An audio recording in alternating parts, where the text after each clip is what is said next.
Hello? Hello, sir. Hello.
Hello, am I audible?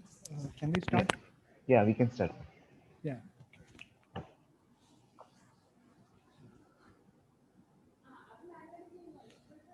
yeah, yeah. Okay, let me just share my screen first.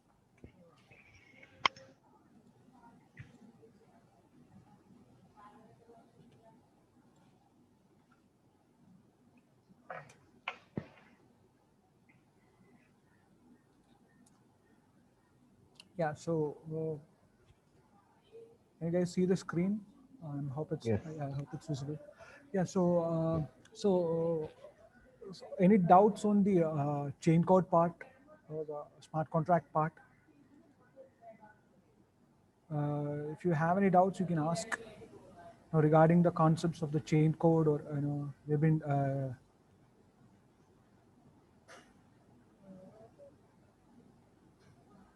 yeah. So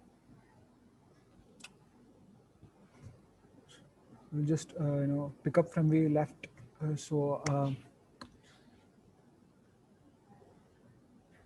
So good afternoon, everyone. So if you have any doubts regarding the chain code section, any regarding any concepts or theories or anything, you can ask. Otherwise, we can you know go to the lab part.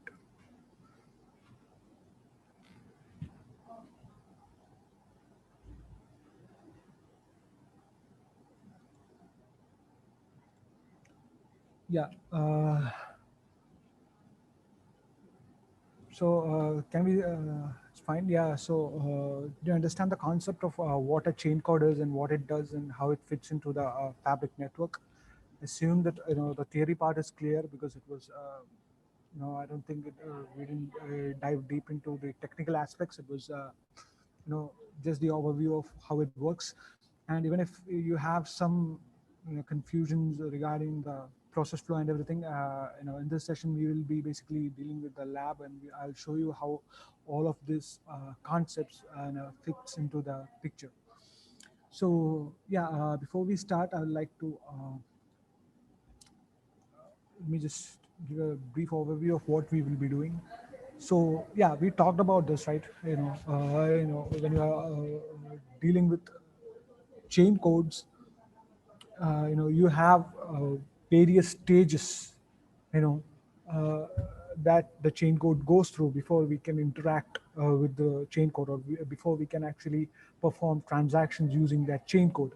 Once you write the code, then you have to convert it into a CDS, which is a package, the chain code deployment spec.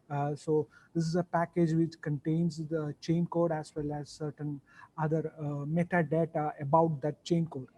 So once you have the CDS, it is distributed to all the peers in your network, right?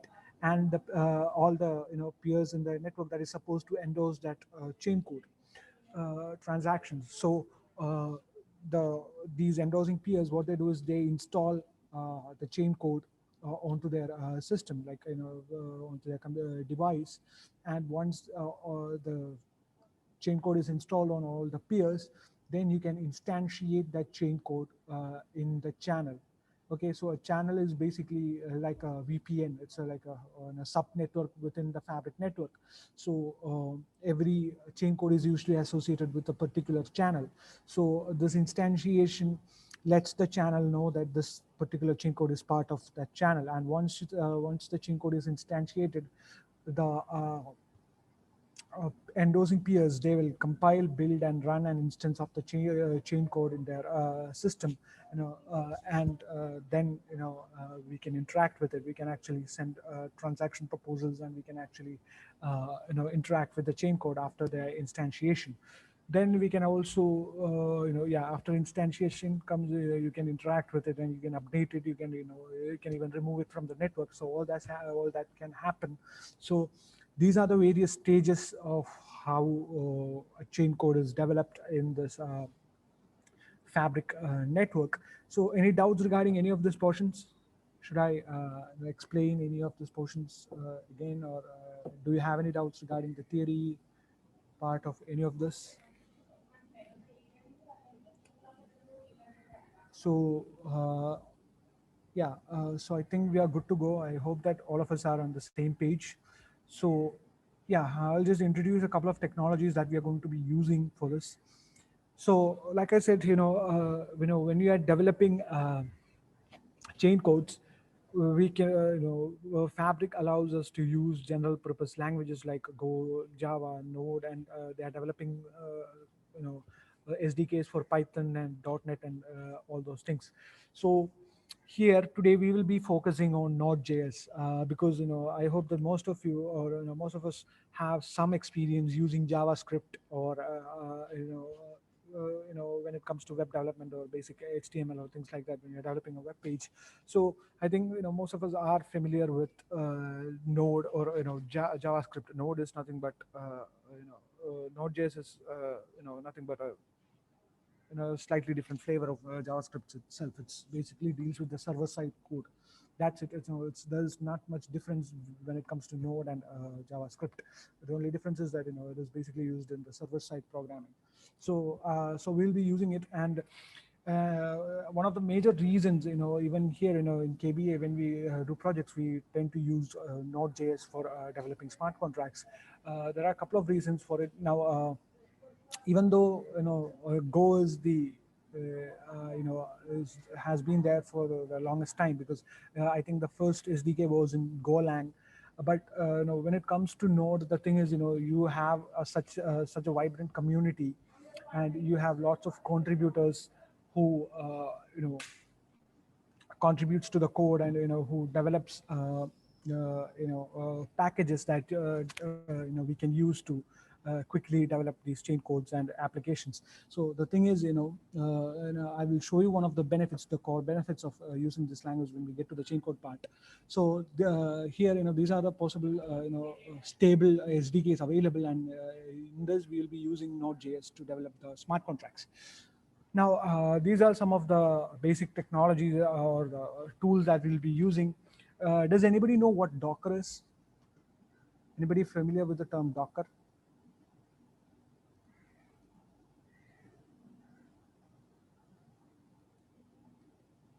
do you know what is a Docker containers, and do you have any idea what this is? Yeah, so think of Docker as a lighter version of virtual machine. Okay, so what is a virtual machine? When do you use a virtual machine? Yeah, it's a platform. Yeah, so I mean, what is it used? Why do you use Docker? For like I said, when you think of Docker, just think of a lighter version of a virtual machine. So what is a virtual machine actually? Yeah. Okay. JVM. Yeah. So what does it mean? When you say it's a virtual machine, what does it mean? Yeah, Java virtual machine. There is a virtual machine that helps us run this Java programs. So, what is the idea behind a virtual machine?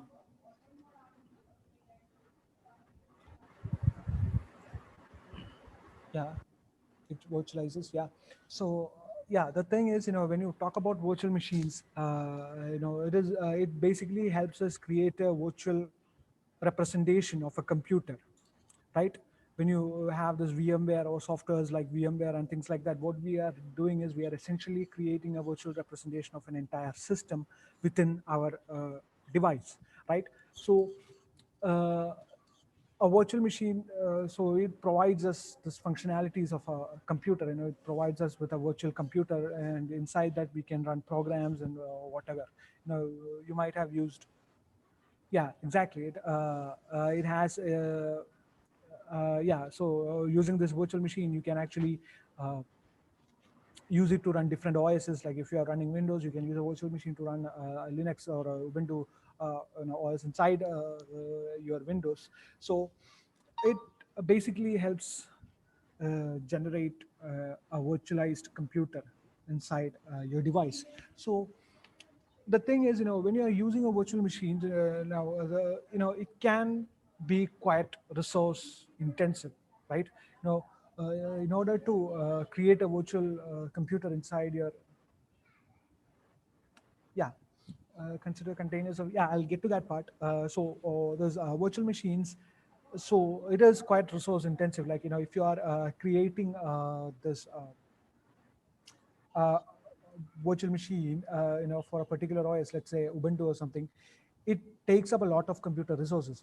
If you are running it in a 4 GB RAM system, you can actually feel the system slowing down when you're actually using a software like VMware.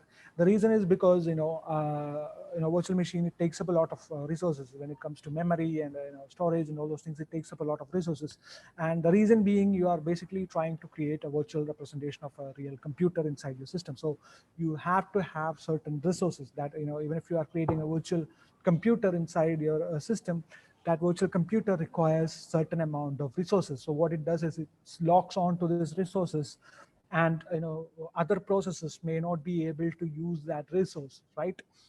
So Docker, like I said, it is sort of like a virtual machine, but it is a bit toned down. So instead of creating an entire virtual computer, what Docker does is it helps you create a sort of a virtual environment necessary for your particular application.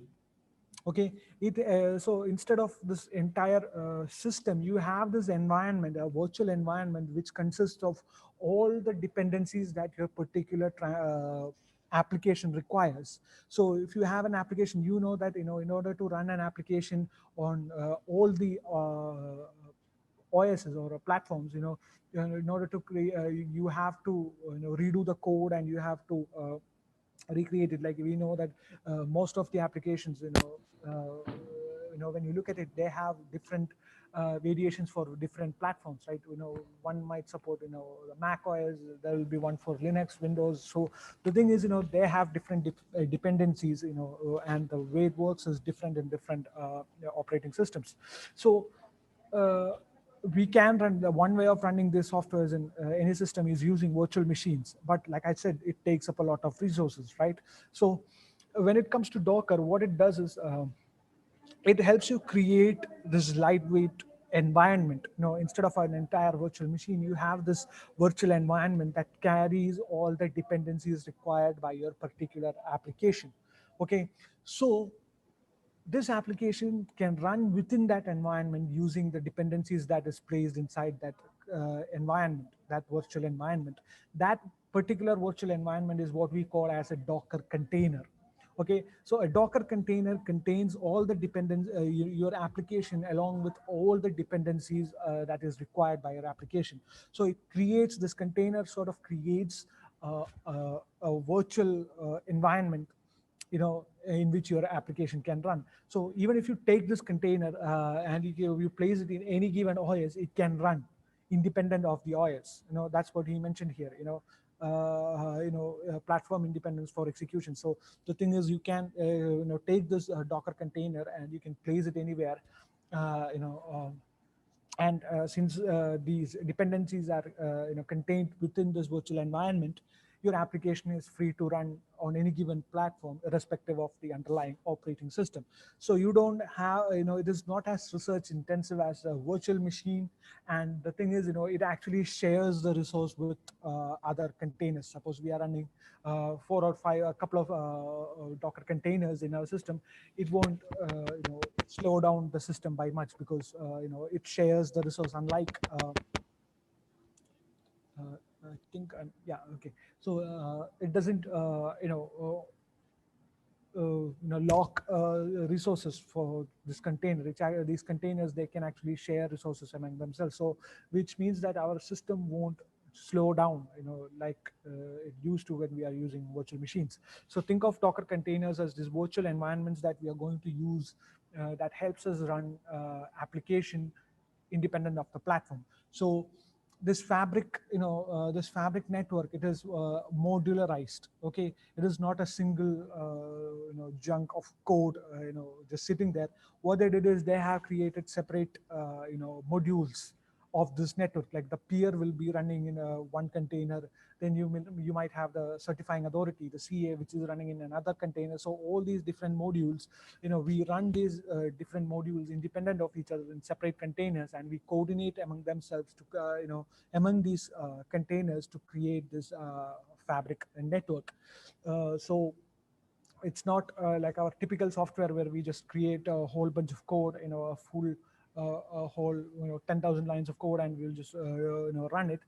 Here we modularize that code, and the various elements of this fabric networks runs as independent containers, and we use this Docker to coordinate, to run these containers.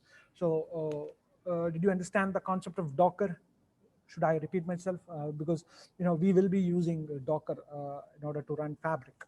Even in production environment, they use something called as Kubernetes, which is sort of an extension of Docker. Like Docker, you have these things called container clusters, which is a group of containers. So Kubernetes is something that you use to coordinate among remote container clusters. So this Docker and container is actually a very hot technology right now. People are actually using it for a lot of purposes, and you know, it is really helpful if you know or understand what Docker is. It's technology that is worth exploring. So if you understand Docker, just if you have confusion, just remember that Docker is nothing but a virtual environment where you can run your application. Okay, that's it.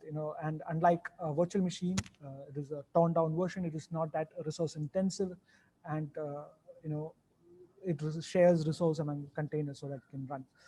So that's Docker. So we'll be using Docker to run the Fabric network. And then you have the Visual Studio Code. Now it is Visual Studio Code is an editor. It is from Microsoft. It is like a light version of Visual Studio. So Visual Studio Code. The reason why we are using Visual Studio Code is because of an extension called the IBM Blockchain Platform extension. Now remember that I told you. Remember I told you that the Fabric project was initially contributed by IBM, right? So what they did is, once it matured, this IBM, they have a commercial version of it. You have this open source Fabric, platform, that is available in the Hyperledger community, and then you have a commercial. They have created a commercial version called the IBM blockchain platform on top of Fabric. So in this yeah, the thing is, you can use normal systems like, 4 GB RAM normal system would do, but I would suggest that you use Ubuntu as your OS, when it comes to Docker. As of now, people are having trouble running Docker in Windows. I think it is Windows 10 Professional or something. That's the only version that supports Docker. There is some configuration required. So a 4 GB system would do, but try to use Ubuntu OS, which will help you run the whole thing a bit more faster. Like you can configure Docker in Windows, but it takes time. So in Ubuntu, it's much simpler. So I think in the future, they will have some patches that lets you run Docker just as easy as it is in Ubuntu. But I would suggest a normal 4 GB system with Ubuntu OS would be good. And the version of the Ubuntu doesn't matter. It's 16 point or 18 point. It doesn't matter. Yeah. So you have this. I'll be using this Visual Studio Code editor, and it has this extension, which is developed by IBM called the IBM Blockchain Platform Extension. Now, this extension basically helps you manage blockchain networks. Like, it is a super useful extension when it comes to development using Fabric. Uh, it helps you manage the network. It helps you create smart contracts, deploy smart contracts. You can really use this. It's super easy to set up this whole thing. And once you have those extensions set up, it is very simple or very quite easy to develop fabric network, as well as chain codes and things like that. I'll show you how this is done. So this will be the tools that we are going to use. So yeah, I'll show you how all this works, right? So yeah, I think we'll move on to the demo part.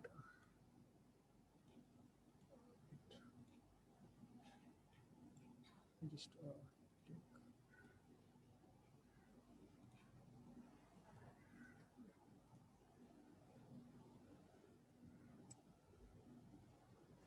so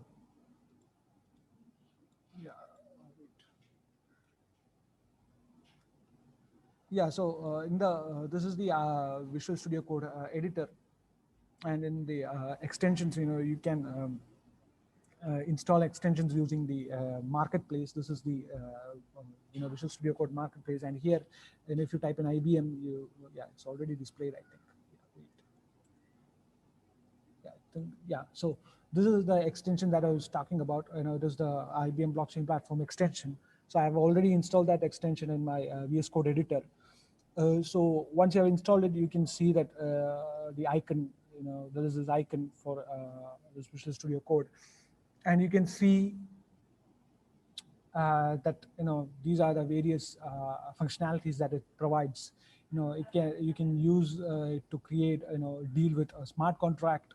You can use it to deal with the networks. The gateway is basically a way to connect to the networks, and you have Fabric wallets. Now, Fabric wallets is where you store the credentials, the IDs, or the certificates that is generated by the CA. So all your user identification credentials will be stored in the wallet. So these are the services that that are provided by the IBM blockchain platform. So once you have all this, once you install this IBM, I would suggest that if you have a system and if you want to try it out, use this Ubuntu system, install Docker, install Visual Studio Code, and then install like in this tutorial, like I said, I will be using Node.js. So in order to compile, in order to run Node programs, you have to install Node in your system, like the Node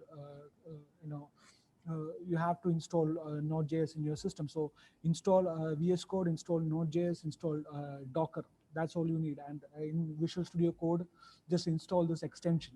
Okay, so that's the basic setup that you need to run a basic development network for Hyperledger Fabric. So yeah, I think there's, Yeah, so in order to add this IBM blockchain extension, just go to this marketplace. Like there is this in this Visual Studio Code, there is something called as a marketplace, right? This icon right here. Just go there and yeah, just type in IBM blockchain platform extension, and it will show you this extension. I have already installed it. That's why it's there in my marketplace. It's already showing in my marketplace. So just install it. There is this button and install it. And once you have installed it, this icon, you will get this icon. And that means that you have installed the IBM blockchain platform. Now, these you have to take into account the fact that different these IBM blockchain platforms, they have different requirements when it comes to the version of the node or Golang that you will be using. So whenever you install this package, this extension, no, this extension is basically free. Okay, this is free. This editor and extension, everything is like I said. Fabric itself is actually open source. There is no cost to it. If you want to deploy this production level IBM blockchain platform, the production level applications, I think they are usually hosted in this cloud platforms like Azure or AWS and things like that, and it might cost you. But this development environment, it is completely free. You can basically set it up with no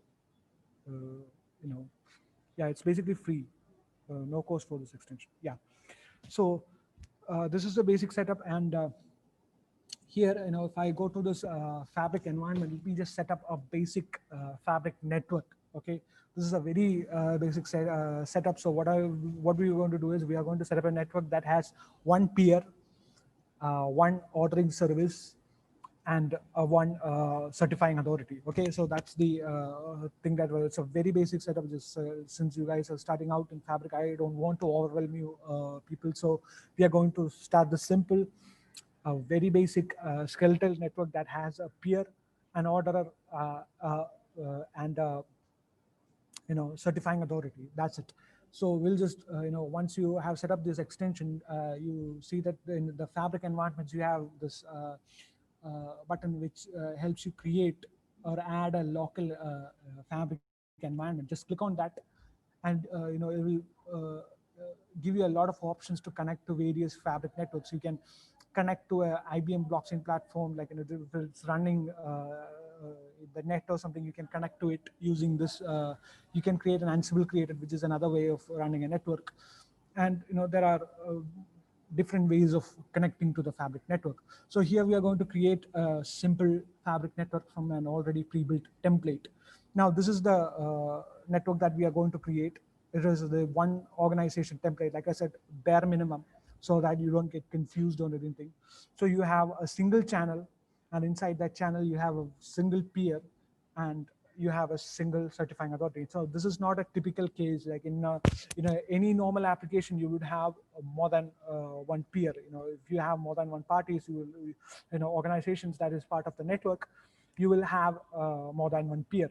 Since the focus of this session is on the chain code, I'll be using this bare metal template. Okay, so when you are running a single, there is no point, when you are actually developing an application, there is no point in running a network that has only one peer, which is like which goes against the idea of a distributed decentralized ledger. So here, since we are focusing on chain code, that's why I'm sticking with the simple network. And since you guys are starting out on this Fabric development, that's why I'm sticking to the single organization template. Okay, so just let me, I'll create a basic banking network. Okay, let's just name it bank. So yeah, this might take a while. Yeah. So the thing is, now if I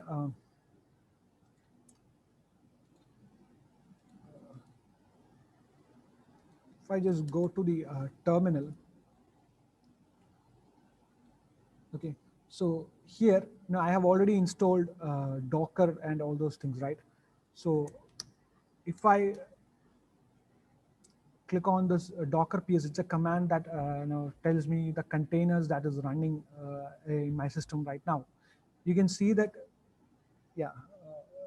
I hope it's visible, right? The text and all. Is it visible? Should I magnify it or anything? Yeah, yeah. Is no means is it not visible or is it visible? Yeah, okay, it's visible. Okay, okay, okay. So yeah, so now you can see that once this network is completed, I will show you that the containers that is running. I'll show you how these containers are running and everything. It is basically setting up a network based on our template. It's a very simple network. It will just it might take some time, like just loading all the resources. Yeah, it is Visual Studio Code. This is the IDE. This is Visual Studio Code. Yeah. Not a Visual Studio. There is a Visual Studio and there is Visual Studio Code. Visual Studio is the one that you use to develop that .NET framework applications and things like that. So yeah, so if you have any doubts, like I said, this might take a bit of time. So if you have any doubts regarding the processor, you can ask. Given the time, can take a couple of minutes. That's it. So like I said, all the Docker containers and everything, I can, once you have installed Docker in Ubuntu, you can use, Docker has these commands. You can, sorry, you can use these commands to see all the Docker containers that is running. Yeah, I think it's already almost up. Let me just, yeah.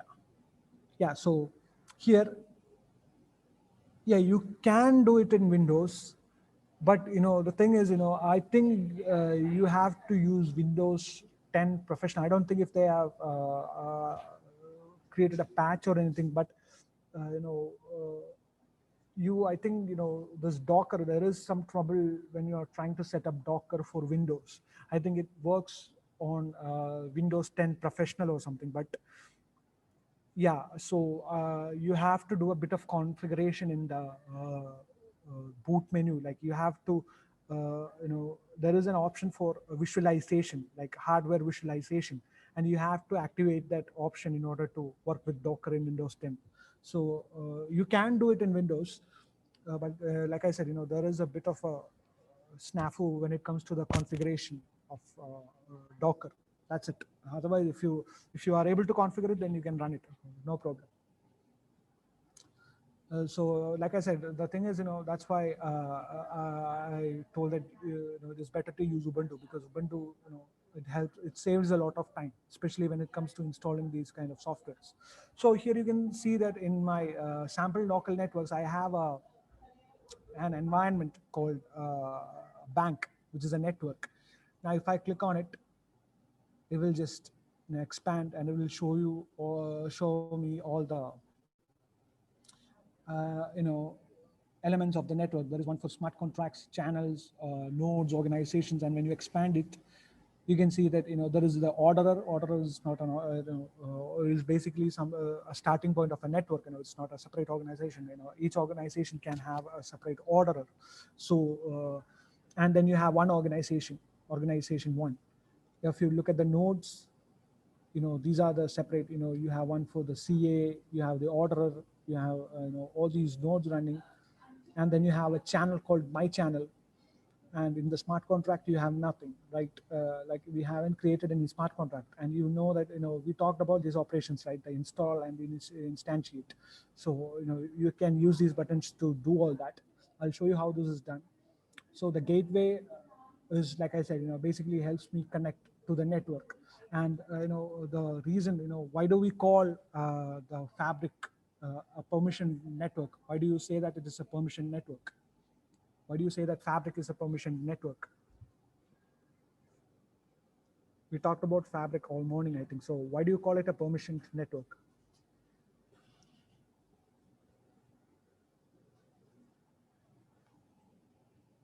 Any ideas?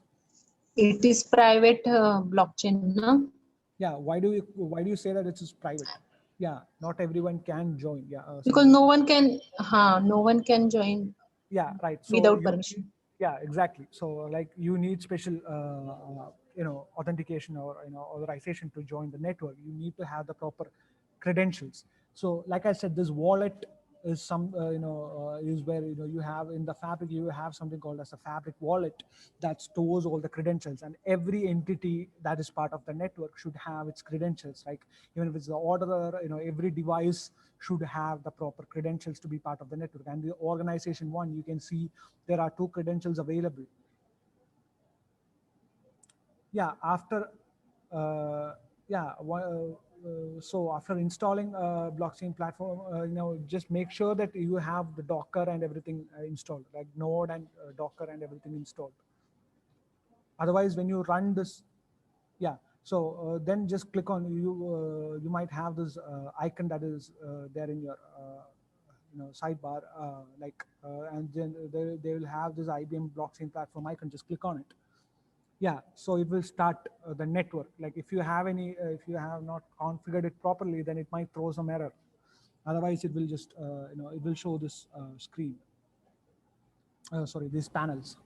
So yeah, as I was saying, this wallet, it contains these identities, right? So this gateway, like I said, it is something that we use to connect to the network. So in order to connect to the network, it is asking for the credentials, like choose an identity to connect with. That is the reason why we call it the permission to blockchain, right? Because we need proper identity. So let me just connect as the admin. So these credentials are selected from the wallet. Okay, the wallet is where, yeah, yeah. So in order to create, just go to the fabric environment, and there is an option. Just click on that option where to create new there is that option to create this new network.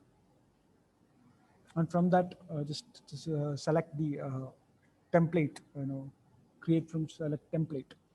Now I'll just give a brief rundown of this demo, and then I'll maybe I can provide a lab guide or something that can help you run this entire thing.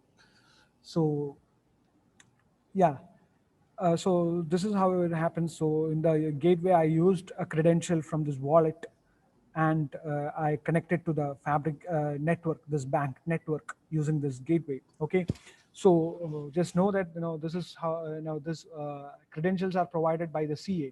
Now, once you have the network set up, now when you look at the Docker, you can see that there are a couple of containers running in it, right? So, oh, sorry. Yeah. So you can see there is an orderer, there is a CA, there is the peer container that is running, and then you have the CouchDB, which I told you, we use it for, uh, storing this world state and everything. And then you have the, yeah, I think this is a separate image. Yeah, then you have the CA that is for the orderer part. So these forms the network. So these are various components of the network running in separate containers. Okay, each of these names or each of these things represent a container, and each of these entities, they are running inside this container, and we are coordinating it via this application. So once you have all that, once you have this bank network, and once you connect it, now you can see that even if I connected in the channel, there is a channel in this network called my channel, and inside this channel there is nothing, like we haven't created any smart contracts or anything. So let's go ahead and create a smart contract. Okay, so the way we create is that just in the stop, there is this option to you know to handle smart contracts, and there just click on create new project. Okay, and in this create new project, you can select the type. This is private data contract, is something a bit more technical, and it requires a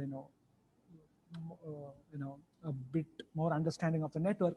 Now we will just stick with the basic default contract. Okay, so I'll just click on this basic contract, and now I can select the language that I'm going to use to develop the chain code.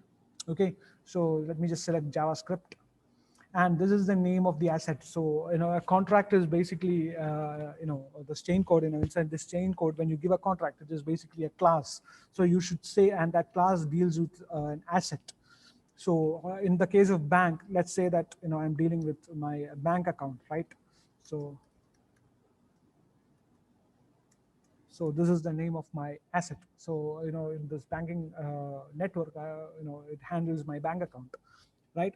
So I'll just give that, and this is the folder where I should create. Suppose you can name the folder anything, right? So let's just create a folder called my bank, and yeah. So add to the workspace is something, it adds this folder to this workplace, to the Explorer right here. So I'll show you how this works.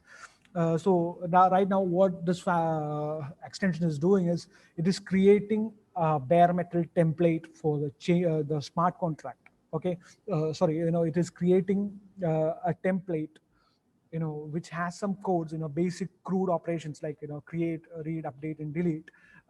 So yeah, once it's created, when you go to the so you can see that when I created this new project, this extension, it builds a template. This is a template, or this is how a smart contract folder or a chain code folder looks like. This is a bare metal template of a smart contract, or the chain code that is developed or that is generated by this extension itself. Now I can it even produces the test modules. You can test your transactions, the transaction metadata, everything is generated by this extension itself. All you have to do is update or modify this template in order to create an application. So in this library, you can see a folder, JavaScript file called my bank account contract.js, and this is your basic chain code. So once you go inside this chain code, you can see that there is already some code inside this file. Like I said, this is generated by the extension itself. And in this code, like I said, this is the contract. This file can have multiple contracts. Since this is your chain code, you can have multiple contracts inside this file. So here we'll just stick with one contract, and which is the my bank account contract, which helps me deal with the my bank account. So you can see that this is a very basic uh, contract, and these are all these functions. What I hope that you guys have some idea regarding what asynchronous programming is, right? There is synchronous programming and there is asynchronous programming, and JavaScript is in JavaScript we tend to use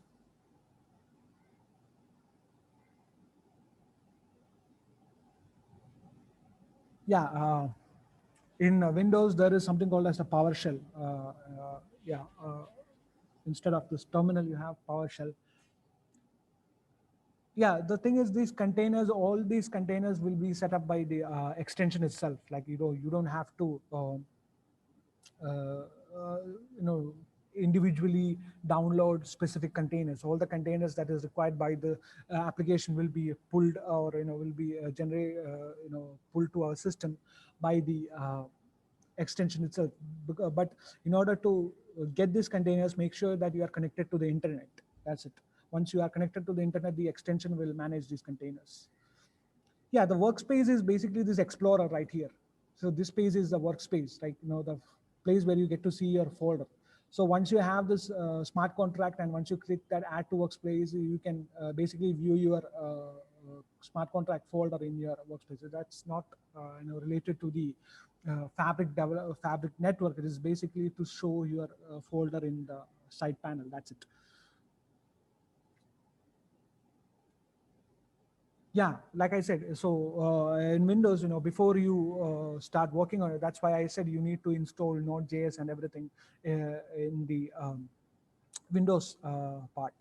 Even in Ubuntu, you have to install Node.js and npm and all those things in order to work with this Docker.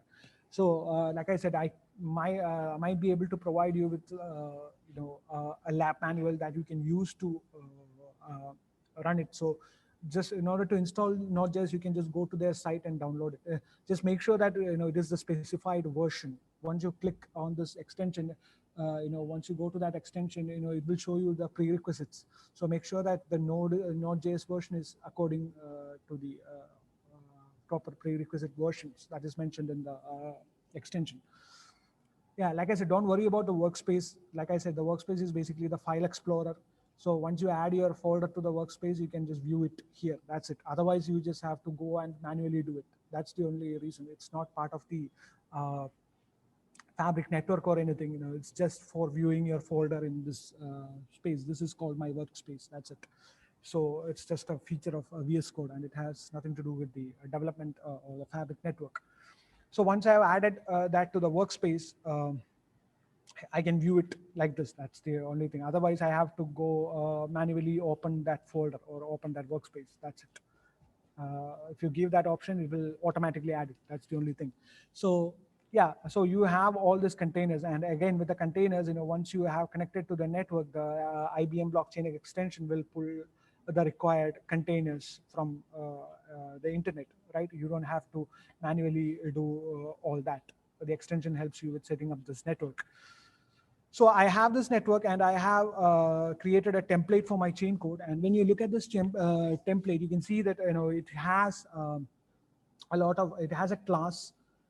Now the reason is that you might have some confusion. Like I mentioned that we need two functions called the init and invoke in order to create a chain code, and here you don't see any of these functions.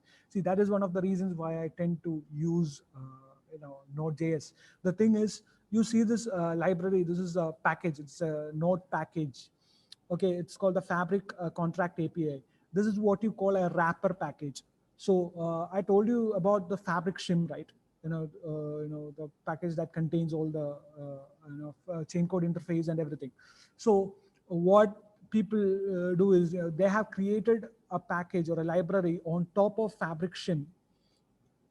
Okay, so this if I so that is called as a wrapper package. Like this package is built on top of the Fabric shim, and it gives me an abstraction. I can use this package, and I can export all the functionalities of the shim package. And what it helps is one of the most coolest thing about this is that I don't have to go through all the process of setting up the init function and the invoke function and everything. This package basically takes care of all that. All I have to do is focus on my contract. Like I said, this is written on top of this Fabric shim package, so which makes it like an abstraction. Like this is a wrapper class. So if I use this class, I don't have to worry about the init and invoke functions, since it already takes care of all that. I can simply focus on the contract part. So that's why I prefer Node.js. They have these cool packages that you can use to quickly develop chain codes. So and all these codes are it is generated by the extension itself. All I have to do is edit. So I'll give you a brief rundown of this code. You can see that there is a class called contract, which helps me define a contract, and this is basic inheritance. Like I have created a class by inheriting this contract class. And I have created, inside this class, you have a set of functions. And when you look at it, this is basically CRUD functions. There is one to create a bank account, read bank account, update bank account, and delete bank account. And on top, you have a function that checks if this bank account exists or not. So, all of these are asynchronous functions, which means that, these functions, you don't need to wait for this function to complete in order for the next execution to take place. It is asynchronous. You can once no other it won't delay the program. Like if you are running this function, other codes or other lines of codes doesn't have to wait for this to complete. So that's why it's called the asynchronous programming. And this async keyword basically tells us that this is an asynchronous function. So, and all these functions are required to be asynchronous. The reason is because, sometimes they need to fetch information from the world state. Like all these informations are, that we are going to deal with, we are basically doing it from the world state. So that might cause small delays in the network. So you don't want your application to run slow when, the other application, when the code is trying to fetch an information. That's why we have given it as a synchronous code, so that other codes won't need to, or doesn't need to wait for this particular function to finish. So you have this codes, and it's basic functions like asynchronous functions, like these are function definitions.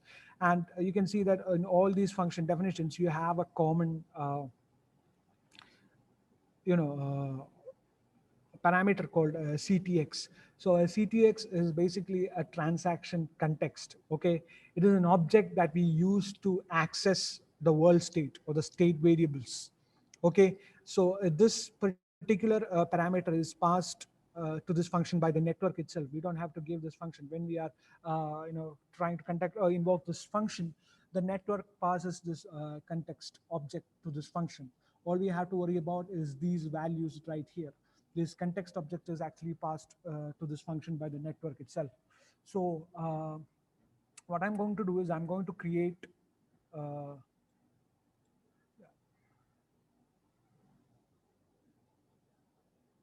yeah, so yeah, when we install this IBM blockchain extension, when we start this network, if we don't have the proper containers, it will automatically pull the containers. Yeah. So you don't have to manually install, or you don't have to download all the containers on your own. The extension will do that. Yeah. So yeah, so I'll give you a brief explanation of what this function does. So I have a function called create my bank account, right? And inside that I have this context object. Like I said, this is the object that the chain code uses to access the state data. Okay. And this object is passed to this function by the network itself. When we invoke the functions, this parameter is passed to it by the fabric itself. So in order to create bank account, I need a bank account number, right? So here we have something called as the bank account ID.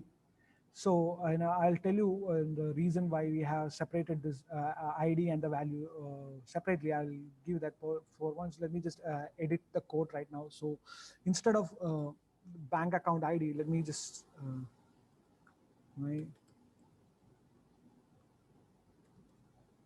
number. So now I just change this variable to my bank account number, and instead of value, let me just give the name and let's say age or something, some details. So this basically what I'm telling is that I have a smart contract, which defines a function called the logic of a function called create bank account. And in order to create a bank account, I'll be providing a bank account number, my name, and the age. Okay, it's very basic. So inside this function, you can see that there is a line which calls this function right here. So what it does is it takes my bank account number and checks if any other account with the same bank with the same number exists. Okay, it checks for duplications, like if any other bank account with this unique number, if there are any other bank accounts that has the same account number.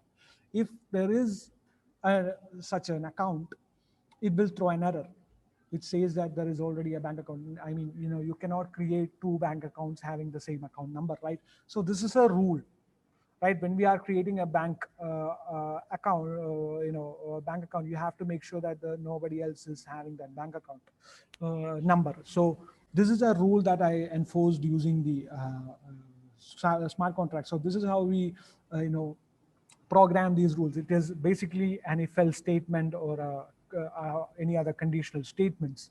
So using this statement, I just enforce the rules which says that if a bank account with the same number, same bank account number exists, refrain from creating another account. So that's the basic rule. So this is how in the smart contract we define the rules and the logic of this transaction. So the thing is, yeah, so this is the rule. And if if there are no bank accounts with this particular number, then I can create my own account, right? So let me just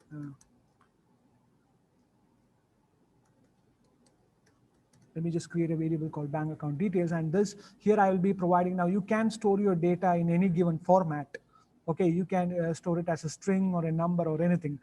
Here I will be storing my data as a JSON object, which is, for those who are familiar with Python, it is just like a dictionary. Okay, it is a key value object. It uses a key and a value.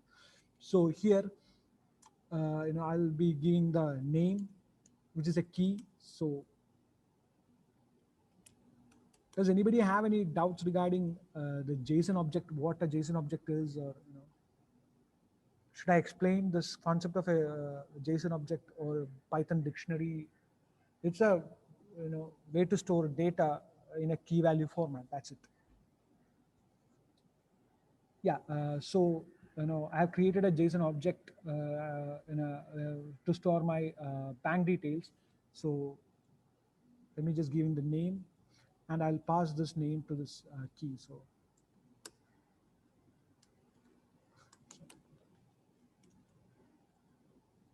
and age, and also we need to have the balance, right? So when we are starting a bank account, let's say we start with a balance of 0. Okay, so we have these details, right? So all these details are entered into this JSON object. And yeah, so the thing is, whenever you store data to this world state, it is stored as a buffer, or encoded string. It is encoded and stored in the when you're storing it in world state, you store it by encoding it into a buffer. Okay, so here what I did is, since this is a JSON object, I have to stringify, or I have to convert this JSON object into a string first. So that's what I'm doing here. Instead of a sec, let me just give bank account details. So I take this JSON object and I create a string out of this JSON object using this function. This is standard JavaScript function. You don't need to import anything for using this function. JSON.stringify is very standard. So and from the string, so I have this JSON object, I created a string out of it, and from that string I create a buffer. Okay, and I store this buffer in a variable. And now once I have this buffer, what I'm doing is that I'll use the context object, the transaction context object, and I will invoke a function called put state.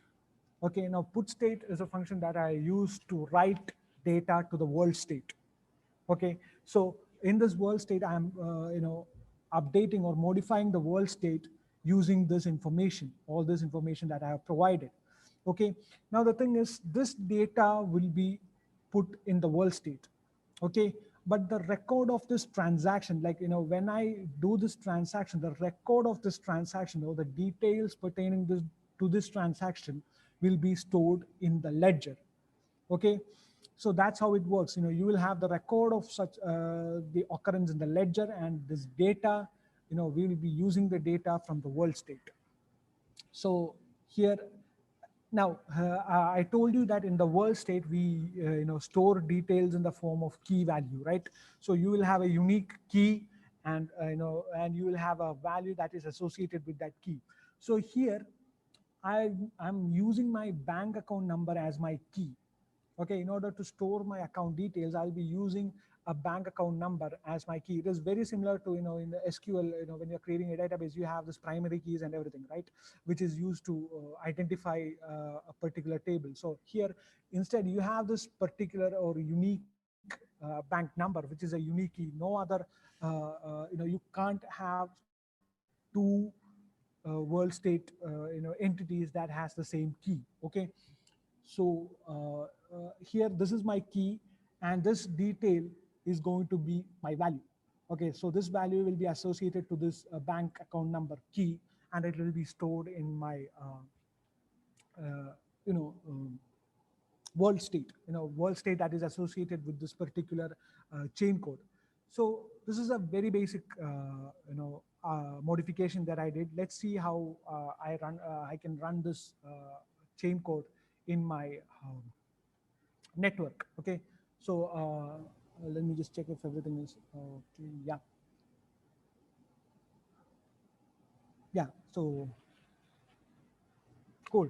So we have this basic function. We just modified a single function here to create my bank account. So I provided my, in order to create a bank account, I'll provide my account number, my name, and my age, and it will create. This is the asset. So this is, like I told you, we can define the assets in the chain code, right? So this is the data, or this is the asset that I am handling here, my account details, right? So this is how I define it, right? So I can implement any given function, like I can say a rule that I have to be of age 21 in order to create a bank account. I can give that if statement here. So that's how you impose a rule in this smart contract. So once you have all that, you have the smart contract, you use this template, you modified it, and you created a new function that you can use. So let's see how to deploy it in the network. So is this clear? It's like, do you have any doubts regarding this part, like, what I just did so far? I had a template and I just modified it according to the application.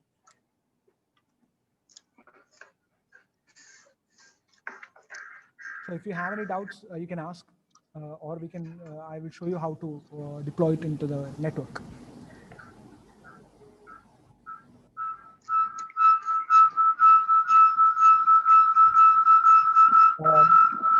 Someone's mic is on, yeah. So I hope that this much is clear.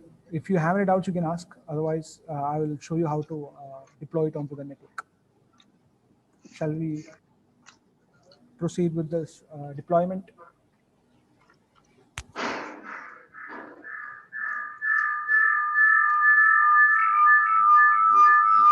Hello, I think somebody's mic is, yeah. So if you have any doubts, just raise a question in the chat. So this is just basic coding, like, there is nothing fancy about it. Just a couple of if statements and a couple of variables, and you have this functions provided by Fabric itself that you use to put data into the world state. That's it. So I just created a JSON object that carries the details of my account, and I just created a buffer out of it, and I'm just adding that details into the world state using a key value structure. And my bank account number is the key, and the details is its value. So remember the stages that we talked about, that the CDS and everything. So in order to deploy this contract onto the network, I have to create a CDS package, right?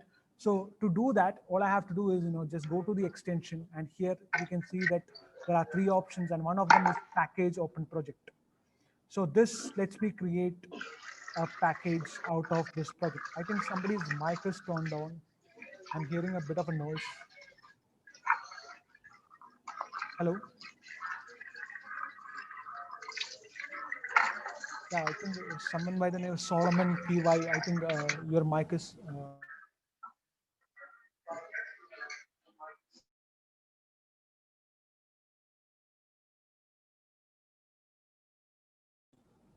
Yeah. So yeah. So as I was saying, so we are going to see how to package this contract. So this is a basic contract that I just created. It's crude operations only. So let me just package it. So I just click on this option. And so when I click on this option, it will check my workspace, or my the folder that I've opened, and it will see if there is any smart contracts available. And if it finds any, it will create a package for me. Okay, so this is the CDS of this my bank application. Sorry, my bank chain code. Okay, this is the CDS package of my chain code. So all I did is package open project. So once I click it, it will package the project that is open in my workspace. Okay, so once I had that, the next step is installing the chain code, right? So what I do is, you can see that there is a smart contract option, and there is this option for me to install. So if I press this, I can select the package that should be installed on all peers. Like I told you, like, you have to distribute this package to all the peers, and it is the peers that install all the packages, right? So if I click on the package, now this is the package CDS of my project, my chain code project. So I'll just click on this. And once I clicked on it, you can see that, yeah, this package, it gets installed onto the peers that is part of the network. Okay, so the thing is, we have only one peer here, so it will be installed onto that peer. The next step after installation is to instantiate that package in the channel, right? So here you can see that right now in the channel, it isn't aware of this chain code. Even if we have installed it in the peer, it is not aware of this chain code. So let me just instantiate it. So here you can see that it displays the installed packages. So after installation, if I press it, these are just we'll instantiate it, and these are the options to call any functions. I don't have any default functions to call private data. And you can see that we can provide the endorsement policy. So it is basically an or statement. Okay, you can provide it as an or statement, but for this time being, we'll just stick with the default endorsing policy, which means that any peer, like any peer that is part of this network can endorse it. So since there is only one peer, that's what we're going to go with. So this might take some time, like a minute or so. Oh yeah, wow, that was quick. Okay, so anyway, so the thing is, the package is instantiated. So any doubt regarding the process, what I just did with this chain code? Any doubt do you have? Should I explain what I just did? We talked about the various stages of this chain code, right? How once we completed the chain code, we have to package it, we have to install it in the peer, and then we have to instantiate, all that. So the thing is, that's what we just did. Okay, that's what we just did in the using these functions. So do you have any doubts? If you have any doubts regarding the process, you can ask. Otherwise, I'll show you how to conduct transactions using this. Now, once I instantiate it, you can see that in the channel, it is aware of the chain code, okay, the one that we have packaged. So that's what instantiation does. It tells the channel that there is this chain code. And once you instantiate, I'll also show you, like once you instantiate, if you go to Docker PS, you will have a new container, okay, which runs that instance. Though this container will run the instance, the chain code instance for this peer organization. Okay, so this is what happens. So now you have an instance of your chain code running as a container. Okay, that's what happens. Like I said, once you instantiate, you have the peer will start running an instance of this chain code, right? So this is what happens. So you have a new container here that runs the chain code, and in the network, you can see that the channel, inside the channel, you see a smart contract, sorry, the chain code. So any doubts regarding the process? Sir, Yes. hello. Yes, yes, yes. Sir, is it this smart contract can we consider as a application? Yeah, it's a Because, program. it's a program. Yeah, it's a program. It's a, Okay. yeah, it's a But program. but it is looking as an application. Yeah, so the thing is, Because yeah, yes, sir. yeah, please continue your question. Doubt is that this is actually this is in such a fashion we are looking this the first time. Yeah. What is smart contract? Theoretically, we understand, but in the fabric environment, Hyperledger Yeah. fabric environment, Yeah. it works with the blockchain network. Yeah, exactly. So something is means not we are not understanding that actually how it works, smart contract, how it exactly works. Yeah, I'll show you how we do the transactions with the smart contract. I will show you the process in which we conduct transactions. Like, are you, is the confusion regarding how we perform operations using the smart contract? Is that where the confusion? Yes, yes, yes, Yeah. So I will show you. yes, yes, We yes, have sir. just, yeah. So up till this point, did you understand what we just did, like the instantiation and the installation of the smart Yes, contracts and yes, everything? whole process understand. Yeah. Okay. Now Installation this and the changes in instantiation. chain Yeah. code that Yeah, so we are getting to the part where we actually, interact with the smart contract and conduct this transaction. I was just about to show that. I think there was another doubt. Yeah, okay. The shim, like I said, there is this package called the Fabric Contract API, right? So this code to call the shim, onto this code, inside this Fabric Contract API. This is a package or a sort of a library that we used in this node, in this code. And this library, this package is actually built on top of this Fabric shim, so you don't have to, you know, include it, the Fabric shim. You don't have to specifically include it into your code. This particular package has all that code. That's why I said, you don't have to, once you have this code, you don't have to go through the process of, building the init function and invoke function and anything. You just have to, since it's an wrapper function, you just have to, use this class, which is part of this package, and you can build your smart contract, and it takes care of all the initialization and all that thing. That's why you don't have to specify this Fabric Shim package. And that's why I said it is much simpler to build, it's much easy to build chain codes using this node language.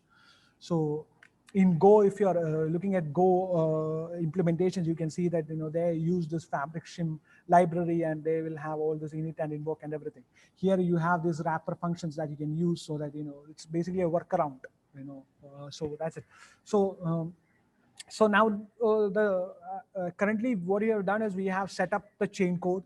We have a program running on top of our Fabric network. Okay, this is the container that contains the chain code. Now we will see how to conduct a transaction using this chain code. So the thing is, like I said, you remember the vending machine example, right? In a vending machine, you just put a coin and you just give the required code, and it will conduct the transaction.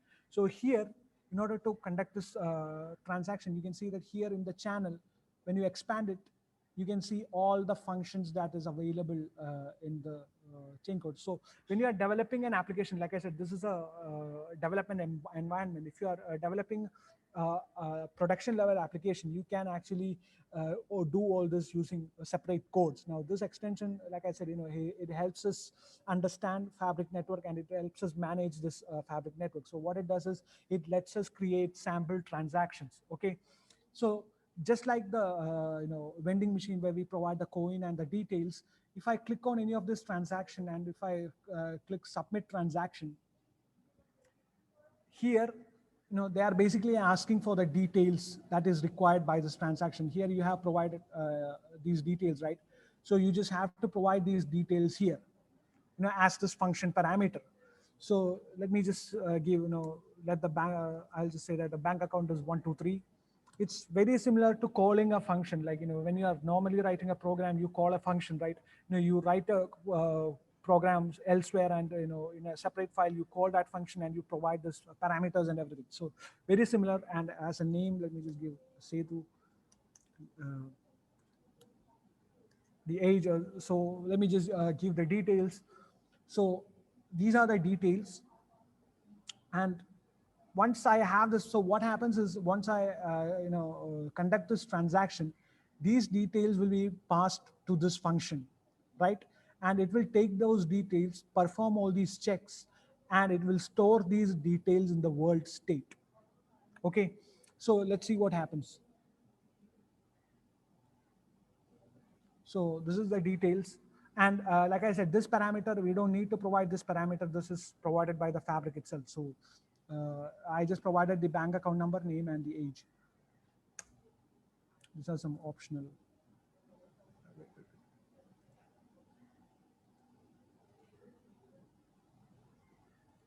Yeah.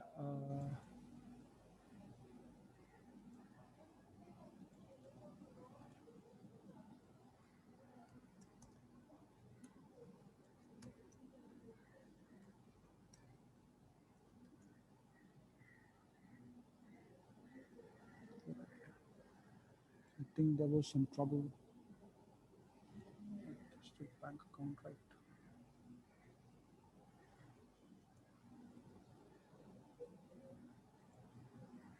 Age. I think I might have.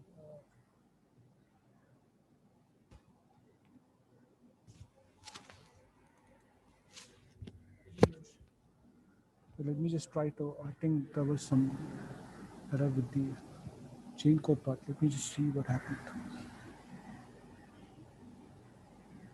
Oh, I think this is a separate.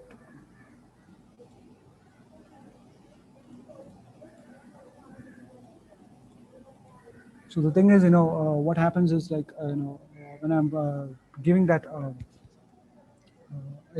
transaction, what it says is like, it is the number of parameters is actually out of order or something. So let me just check what the error was.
I think it detect.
Yeah, let me just check. Yeah.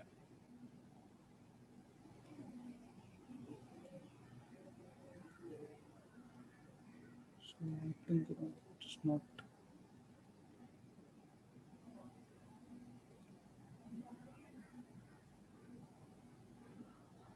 Wait. I think we are not actually getting.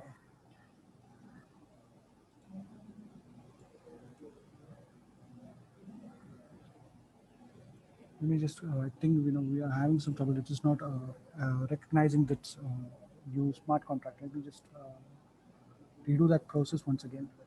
Just create a new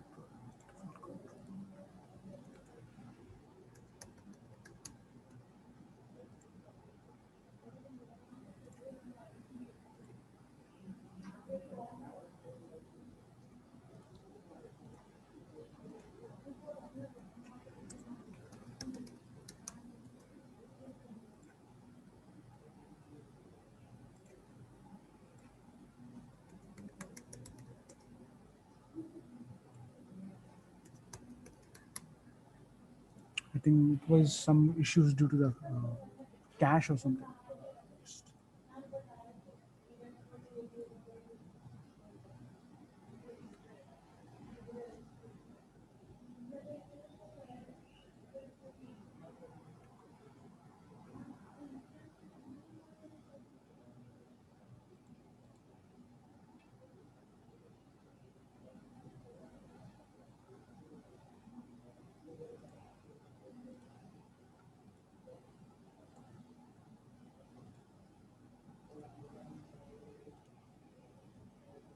I'm sorry about this. I think it is facing some issues with the cache. That's why it's not picking up the changes that happened.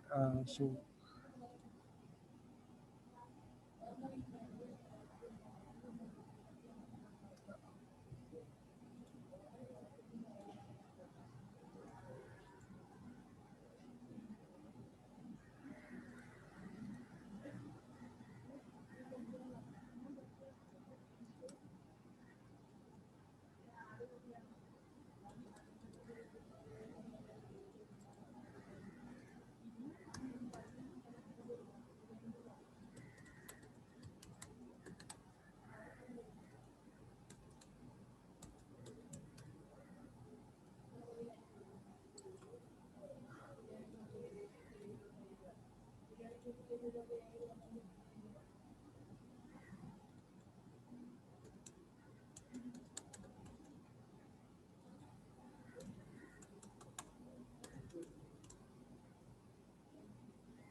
yeah, let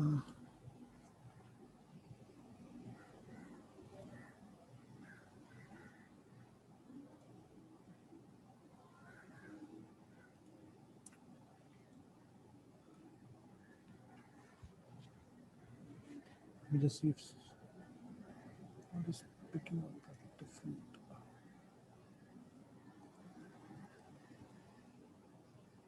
So the problem is wait,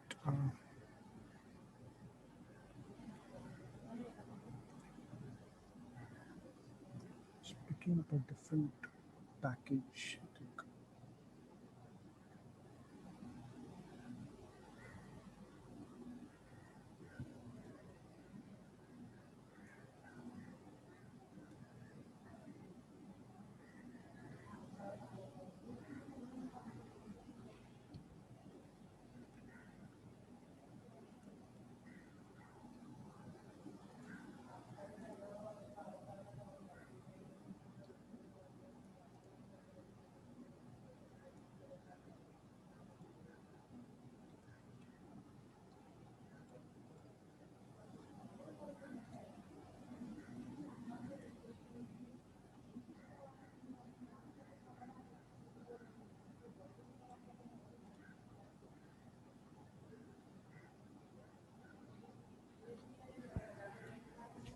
So this is picking up a default package, which is like the default implementation. Can't seem to. Yeah. So anyway, yeah, we'll just work with this value. So here's the thing. So I have this package, and now once I have installed it, it's I have this package, and so what I do is in order to submit this transactions, so let me give this value as 123, and here I have some issues. What is it actually? For values, let's say I'm giving like it is picking up two parameters only. Like I think there is some issues with the cache. Let me just check. But as a value, I'm giving my bank balance, which can be 0 or something like that. Okay. So yeah, so there it is.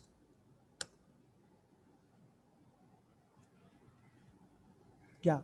So here, what happens is that you can see that these values, remember, before.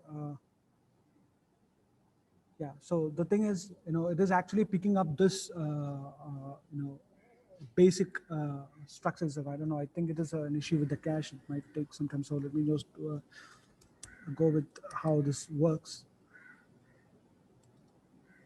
So here, the thing is, this is the function that is currently picking up. So here, the thing is, I have given an account number, as the parameter. I'll just recreate the transaction.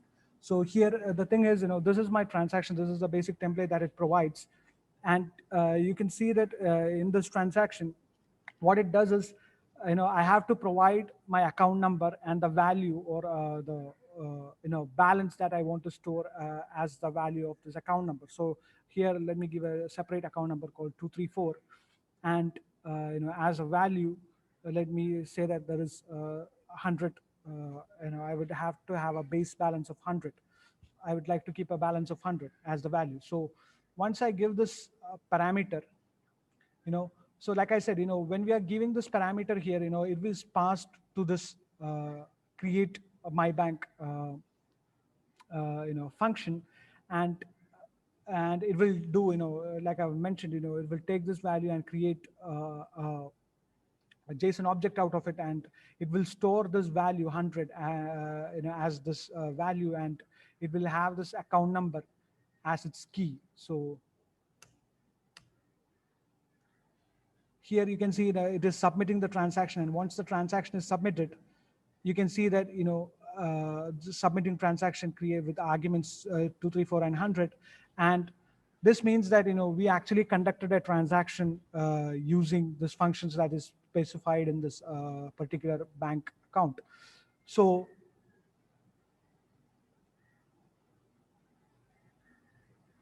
yeah, so yeah, how do we see that this transaction is there, or the data is here? Like you have this function, we just have to, we can't just trust the terminal which says that you have this transaction written into your ledger and world state, right? So you have another function here called the add bank account, right? So here, in this add or the this after this add, you have this thing called the read bank account function, and here you can see that in this functionality, the what we have is we just have to provide the bank account number, and once we provide the bank account number, what it does is it provides the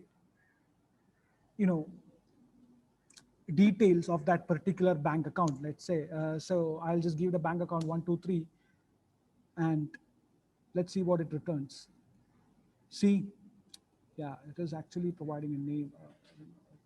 So the thing is, all the details, so all the corresponding details that we are given as the parameters here, it will be displayed. I think, like I said, there is some issues with the cache. I think I might have to restart the network in order to work. Let me see if it works.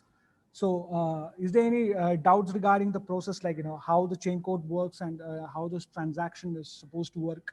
Let me just restart this network and see if we could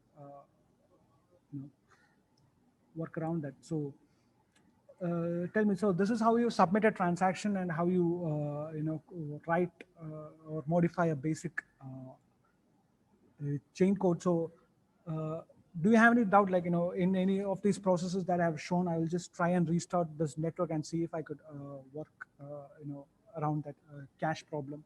So yeah, if you have any doubts, you can ask, like this is how you could set up a typical blockchain network using Fabric, you can use this extension. Yeah, so if you have any doubts, you can ask regarding the chain code part. Let me just try and invoke this chain code once again. So in the meantime, if you have doubts regarding this chain code part, you can ask. Or any concepts regarding this chain code, you can ask. Let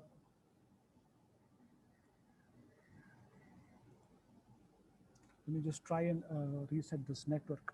Just give me a minute.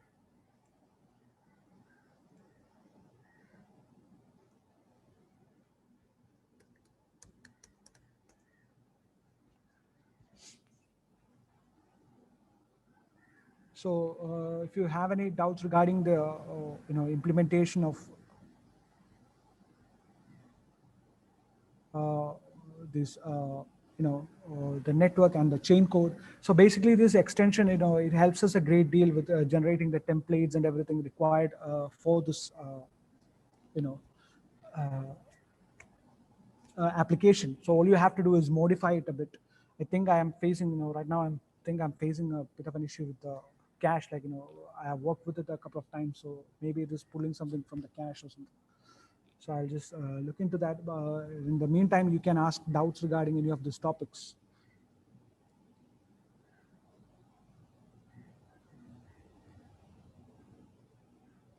You can, if you have any doubts regarding the containers or any of those functionalities, you can ask.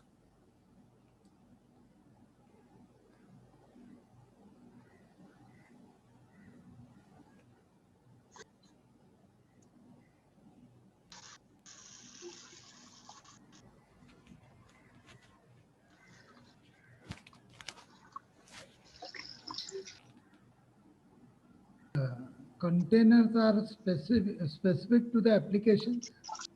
Yeah, so you have general containers for running the peers and everything. It is not specific. Like, you can customize it, but in this case, you have this. You can actually create customized containers and everything. The thing is,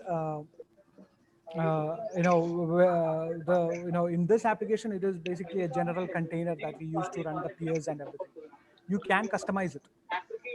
Because lot എന്താ of വിഷയം ഉണ്ടായി research is going on പാസ്സാവോ on the പിന്നെ എന്ത് blockchain കുഴപ്പമില്ലെന്ന് പറഞ്ഞ് application. പാസ്സായില്ലെങ്കിൽ പിന്നെ കുഴപ്പമില്ലെന്ന് അവര് പിന്നെ പിടിച്ച് തല്ലിയിരുന്നതാ. Hello. Somebody mic is Yeah. sir.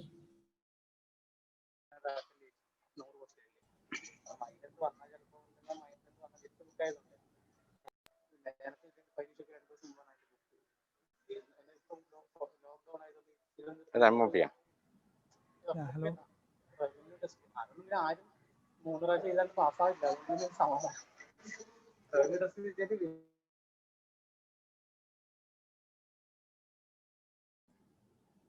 Yeah, somebody was asking a doubt. Yeah, I'll get to how it gets immutable. हाँ मेरा हेड बंद हो गया sir for specific application, blockchain application, can Okay. we get ready-made containers, customized containers? You can create containers. You just have to go look into this Docker technology, and there they provide you with the ways to create your own containers according to your needs. In order to create something for the Fabric, you have to use their own specifications. Like, they have images and all those things that you can use to build their containers, but you can configure those containers a bit. Yeah. Okay, thank you. So immutability is actually achieved by the chain. It's not. You don't use the smart contract to achieve immutability. So immutability comes when you actually store these data in this decentralized ledger, right? So you have this distributed ledger that stores the synchronized copies of all the transaction records. So since it is distributed, And the fact that, when you are storing these details onto this ledger, what you do is you are basically, using this hash, the cryptographic hash function to generate this hash values of all your data. So whenever there is a tampering happening, and each hash value of the previous block is actually passed on to the next block, whereby it creates a sort of this link to this network. So the thing is, so that's how, like, this the storage, the distribution factor combined with the use of this hash functions, that's how it becomes immutable. It has nothing to do with the when you're talking about this chain code, it doesn't have anything to do with the chain code. But the thing is, when you're talking about immutability, you're basically referring to the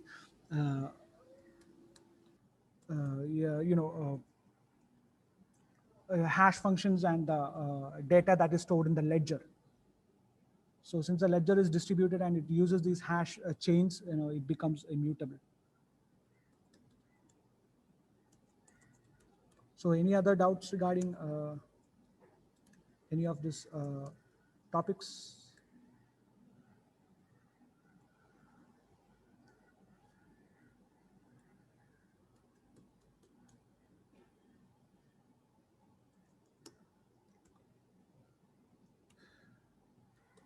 So immutability is not actually derived from the chain code. It is actually a feature of the ledger itself, how it stores data. That's how it becomes immutable.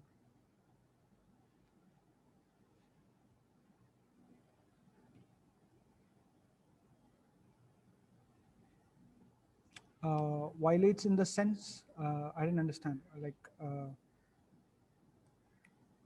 what uh, what kind of, are you talking about hacking or things like that? Yeah. So the thing is, if you are, that's where the distribution comes in. Like think of a classroom, right? So a blockchain is, you can compare a blockchain to that of a classroom, right? So in the classroom, that, every kid in the classroom, the kid have this, every children that is part of the classroom, they will have this notebooks, right? And each of them, in each of these notebooks, they will write the same notes, as dictated by the teacher, right? So there, even if someone comes in and corrupts one of those notebooks, okay, since every other notebook in the classroom has the same data, since the data is distributed, or everybody keeps a copy of the same data the in these notebooks that they have, even if a kid comes in and tampers one notebook, it won't affect the entire data that is part of the network, because they have other copies in separate uh, spaces. So similarly, since the blockchain is distributed among separate systems, you don't have to worry, like, even if one attacker hacks into one system and tries to modify one particular ledger, it won't affect the entire data, because you can literally understand if a particular chain is corrupted, because since everybody has the same copy, it is quite easy to figure out if a chain is hacked, or it is tampered with. And when it comes to the systems, yeah, you can have these nodes itself. When you are configuring a node, you can provide protection. There is no inbuilt things, like the structure of the ledger itself provides a protection, like against this tampering. Otherwise, you can actually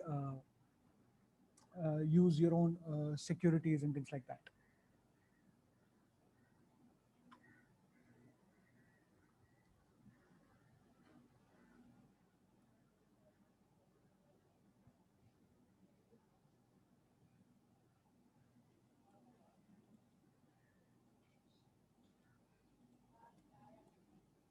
Yeah. So any other doubts? You just see this works.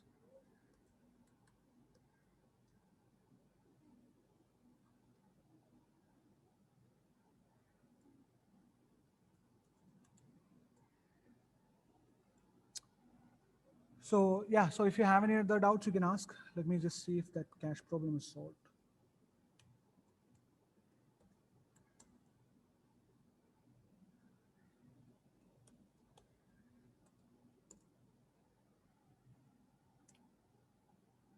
Yeah. So here, I just did a bit of modification, and now it's back to where we were. So instead of account number, you can provide account number here. I just stick with the ID, bank chain code ID. So here, when I submit a transaction,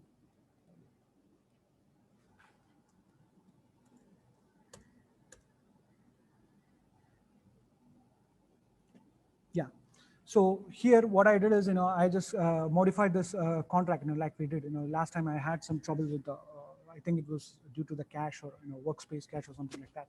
So here, I have modified the chain code and I have deployed it by installing and instantiating it. And like I said, once you have this chain code up and running, you can conduct transaction using this options provided by the extension. So let me just create a new transaction, and I have to provide a bank ID. Let's say it's 123. I have to provide my name. Sorry, you can't provide 123. I already did that. Let's say 234. Name and an age. Let's say 24. So here, so I have provided these details, and I want to create a new account, right? So I provide these details. So like I said, this details will go to this function, and it will create this object, JSON object using these details, and it will store the details in the world state. So once you press the submit transaction, so you will get a message like, all these details. There's you are creating a create bank chain code transaction with all these arguments. And once then if you conduct a read transaction, if you look at the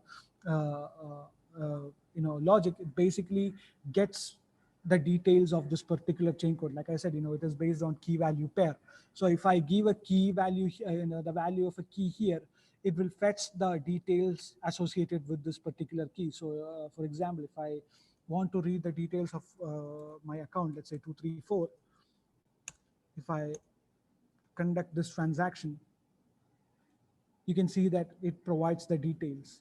See, the name is Raman, the balance, the age, and everything. So this is how you modify and add a transaction and submit transactions using this extension. So all I have to do is update this chain code and modify it, and I can basically define a new asset, and I can implement more rules using basic if else or other conditional statements, and thus I will be able to dictate the logic of how this transaction is supposed to work. So that's how things happen. So any doubts? So I can show you how to, I'll just show you another function, like how to modify this transaction. Like right now you have this function to create a chain code, right? Let me just try and create a function to add a balance amount.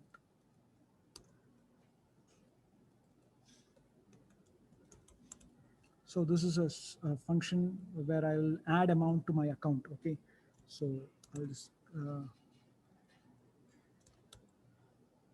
I'll just take two parameters, which is the bank chain code ID, or my bank ID, and the amount that is required. Okay, so here, instead of throwing an error if a bank ID exists, I want to throw an error if it doesn't exist, right? So the thing is, if such a bank account doesn't exist, that's when I need to throw an error, right? So let me just give a new conditional statement, which means that here I will check if this account number exists. If it exists, then I can perform the transaction. Otherwise, it should throw an error. Okay. So let me just, yeah. So here what I will do is, first I have to read the details, right? So I told you about the put state function, right? It writes the details to the state. So here you have something called as the get state. Okay, like you can see here. So get state basically helps to get the details of the key that I'm providing here. So, when we are storing the data, you saw how we turned it into a buffer, right, before storing. So here what I do is I take that buffer, I convert it into a string, and I will convert it back to the JSON object. So once I have that detail in the asset, what I will do is, let's say, let new val equals asset. So now this asset is basically a JSON object. So balance plus. So I have to take the balance from this asset and add it to this amount, right? So amount. So yeah, no, I have to pass it to the int actually. So the thing is, since we are storing it as a text, when we are doing it, we have to pass it to an int or integer before we do it.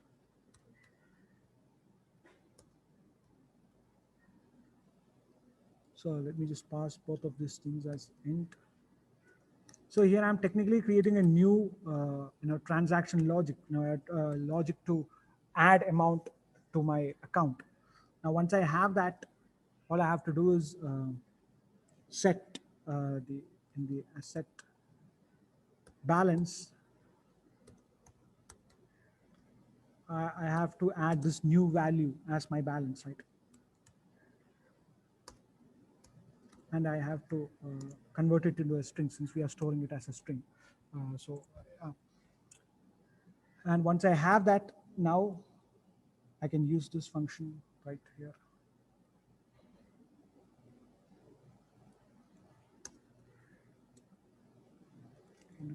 So once I have that, once I have modified my asset, account details, I can just convert it back to a buffer, using the earlier functions, and then I can just add it to the state.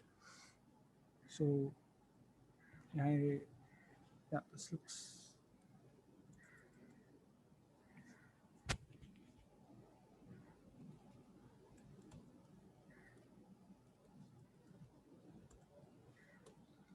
So yeah, so what I did is, I took an amount as a parameter and I added that amount to my balance. So that's what I'm doing. So add amount function. Now what I can do is I can modify my chain code. So I already have a version for this chain code, right? So in order to modify or add a new chain code, what I do is, I in this since this is a node. Or a JavaScript code, they have something called as a package.json file, which contains the details regarding or the metadata of this chain code. So here you have the name, the version, and everything. So since this is a new version, I just have to change this version to 02. And let me just check if everything holds up. Yeah, I think it's supposed to work. Yeah. Yeah. So yeah, let's see if it works. So yeah, I've changed it, and again, I will go to my you know extension, and I'll just create a new package from the new version of the chain code. And you can see that there is a new version of the chain code that is 0.02, and I'll install this new version of this chain code onto the network, and it is installed. Now, you cannot instantiate this version. Like, you cannot separately instantiate it, because if you separately instantiate this version, this will create a separate chain code, which means that all the details, you cannot access the world state of this chain code, right? So what I'm going to do is I'm going to upgrade this chain code using the 002 new version. So you have this function upgrade that is part of this you know, extension. So you just have to click on the instantiated chain code, and you can see this upgrade smart contract option. So you can upgrade it to a new version that is part of the installed chain code. And once you upgrade it, I think it takes some time. Yeah, so you are upgrading this chain code. So, I have added a new function to the chain code. I'm basically upgrading it, so that this chain code reflects the changes. If you are, instantiating it as a separate chain code, what happens is that that chain code won't be able to access the data of this, we remember how we talked about separate chain codes, keeping separate world states, right? So what I do is I modified or upgraded that existing chain code.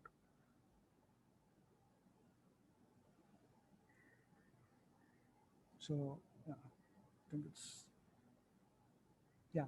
So once upgraded, you can see that it is instantiated, and a new version is here, right? Now when I look at the channel, and if I read this, if I submit a read transaction, like let's say 234,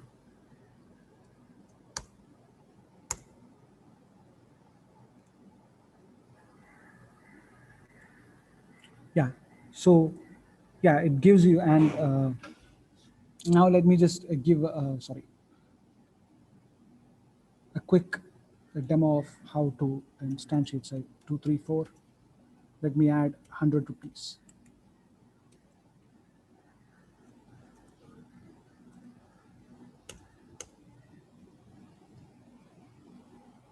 Yeah, so now when I read my chain code, like 234.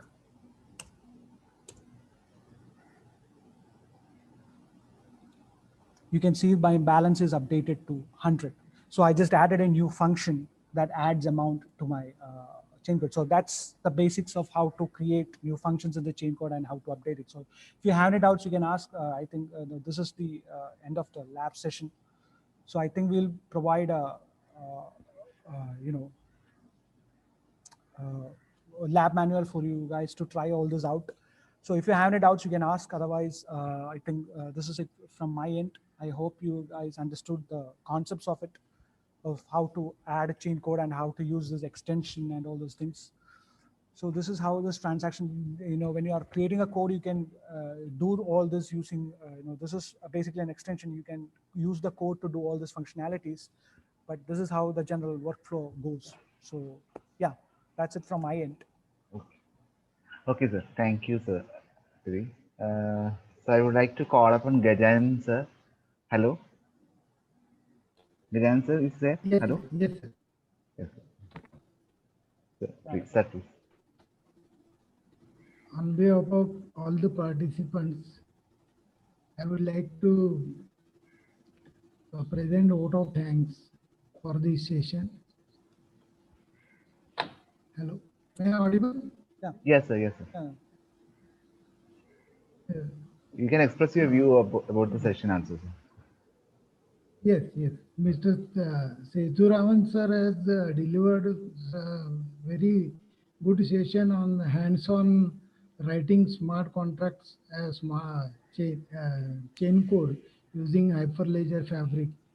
Actually, it is for a participant like me, it is a very means very first thing that to understand how the programs, how to write the program or chain code in a distributed environment using IBM blockchain platform extension. He has explained very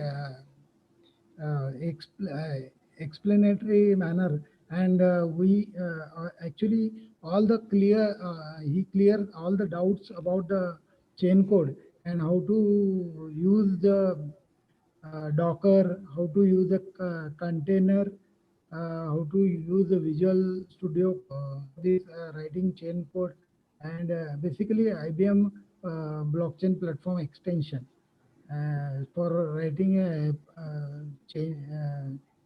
smart contracts. And he demonstrated in a very with the help of one bank example, my bank example. Really and understood very in a good manner. Thank you, sir. Thank you. Okay. Thank you, sir. Thank you, sir. Actually, sir. Hello, sir. Hello. Sandeep. Sir. Hello. Yes. You can share that material, sir. Then we will do that using this video. Then it will be more helpful. Yeah, sure. Okay. Thank you, sir. On behalf of Thank LBS College, I express my thanks for Thank coming here and presenting a session. Yeah. 2 sessions actually Yeah. from 11:30. Thank you. Thank you. Thank you. Yeah. Okay. So our next session at 4 o'clock. So we will keep the timing. It will end at 4:30. And tomorrow session, they have provided some materials. Please go through that resource folder. Okay. So today, from tomorrow onwards, we will have TCS. TCS is taking the sessions. Okay. So wish you all the best for the tomorrow session. And please go through that resource material. They have specifically said that participants have to go through that. Then it will be useful. Okay. Sir, video sessions are available in the Yeah, I have shared that for the previous 2 days. And this I will do it today itself, sir. I will share in that resource Okay, folder. thank you, sir. So next session at 4 o'clock. Thank you. Okay. Sir.